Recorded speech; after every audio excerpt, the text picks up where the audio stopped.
Hello viewers, कैसे हैं आप सब। आशा है खुश होंगे, मस्त होंगे, स्वस्थ होंगे और व्यस्त होंगे।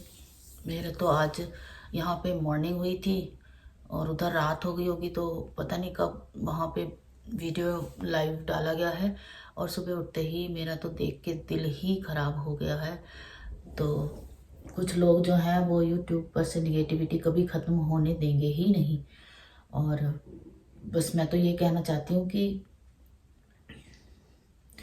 पहले तो सबको पता है, हम लोग ने भी देखा है जो दीवा ने रिएक्शन दिया है, और आप खुद महसूस कर सकते हो उसको। देखो आप उनके रिएक्शन को, तो आप लगता है कि एक उसका जो है सॉफ्ट कॉर्नर है उसकी तरफ, निधि की दुनिया की तरफ उसका सॉफ्ट कॉर्नर महसूस होता है। वो पता नहीं मन में क्या सोचती है, जबकि उसको सब कुछ पता होने के बाद भी वो जो है उस तरह का रिएक्शन उसके अगेंस्ट नहीं देती है। उसने हमेशा ही उसको प्रोटेक्ट किया।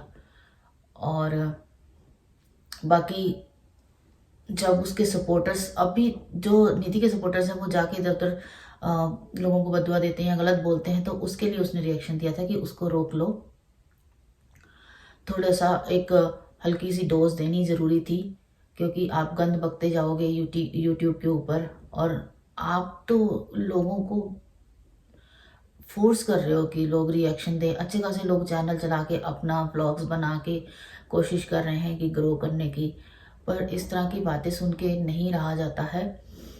तो पहले तो मैं ये कहूँगी दिवा जी को कि God bless you and your family. और कोई भी इंसान भगवान से ऊपर नहीं होता। अगर ऐसा ही था तो इतनी ज़्यादा भगवान की वो भक्त थी, इतनी ही प्योर हार्ट थी, तो पहले अपना ही देख ले। बाकी मैं ऐसा किसी को भी कुछ भी कहना नहीं चाहती हूँ। तो हम लोग से नहीं कहा जाता ऐसे, और नहीं कहना भी नहीं चाहिए। कब किसके साथ क्या हो जाए किसी को नहीं पता। अभी लास्ट ईयर भी क्या कुछ महीने हुए हैं कोविड में, इंडिया में कितने घर उजड़ गए। और जिनको फ़र्क पड़ता है, जिनको दुख होता है, जिनका रिश्ता होता है, उन्हें ही पता होता है। तो ऐसा तो कुछ भी नहीं दीवा ने अपने रिएक्शन में बोला। वो तो जो दीवा रिएक्शन देती है उसमें एग्रेसिवनेस भी नहीं होती, उसमें गाली भी नहीं होती, उसके वर्ड्स की चॉइस भी बहुत अच्छी होती है। और निधि के लिए तो उसका पता लगता है कि थोड़ा सा सॉफ्ट कॉर्नर है, और बहुत ही संभल के वो बोलती है कि कोई हर्ट ना हो जाए। बाकी रिएक्शन तो रिएक्शन ही है, उसका काम है। और अब आप इस तरह की हरकतें करके उसको बढ़ावा दे रहे हो। और जो बोला है, आपको अगर जरा सा भी महसूस हो, जरा से भी शर्म महसूस हो, जरा सा भी आपको पछतावा हो, तो आप पब्लिक प्लेटफॉर्म पे आकर माफ़ी मांगो। मुझे तो बस इतना ही कहना है। नहीं रहा गया तो मैंने सोचा कि मैं सिर्फ और सिर्फ आई हूँ दिवा जी को सपोर्ट करने के लिए, और भगवान उनको हमेशा खुश रखे, उनकी फैमिली को हमेशा खुश रखे। और जो जो इंसान यूट्यूब से जुड़ा ही नहीं हुआ, उसका नाम लेने का तो कोई मतलब ही नहीं है। और आगे से प्लीज़ प्लीज़ प्लीज़ इस तरह की बातें कभी किसी से ना करें। और सपोर्टर्स जो उसके हैं, अब समझ में आता है कि आप लोग उसको छोड़ क्यों नहीं सकते, क्यों उनका सपोर्ट करते हो सकता है कि वो आपको इस तरह की हरकतों से डराती हो। और जैसे होता है ना एक डॉन के, उसमें बंदा फंस जाता है, वो कहते हैं कि आने का तो रास्ता है, निकल के जाने का रास्ता नहीं है। उसी तरह से आप फंसे हुए हो, मछली की तरह तड़प रहे हो, अंदर से आप भी जानते हो कि वो गलत है, लेकिन आप मजबूर हो उसका साथ देने को।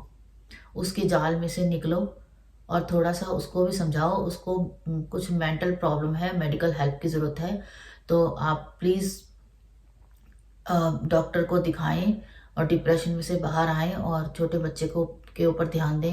मैं उसके मम्मी पापा से भी रिक्वेस्ट करती हूँ कि प्लीज़ अपनी बेटी के ऊपर ध्यान दें, और उसे थोड़ा सा डॉक्टर के पास लेके जाएं। और मेडिकल जो ट्रीटमेंट होती है उससे इन सब चीज़ों में हेल्प होती है, वो भी इम्प्रूव हो जाएगी, उसको भी हेल्प मिलेगी, और फिर अच्छा फील करेगी। चलिए फिर हम आगे मिलते हैं अगले वीडियो में। भगवान करे रिएक्शन वीडियो ना हो, कोई ऐसी हरकत ना हो वाइट यूट्यूब पे कि लोगों को आके इस तरह से रिएक्शन देना पड़े। Thank you, bye.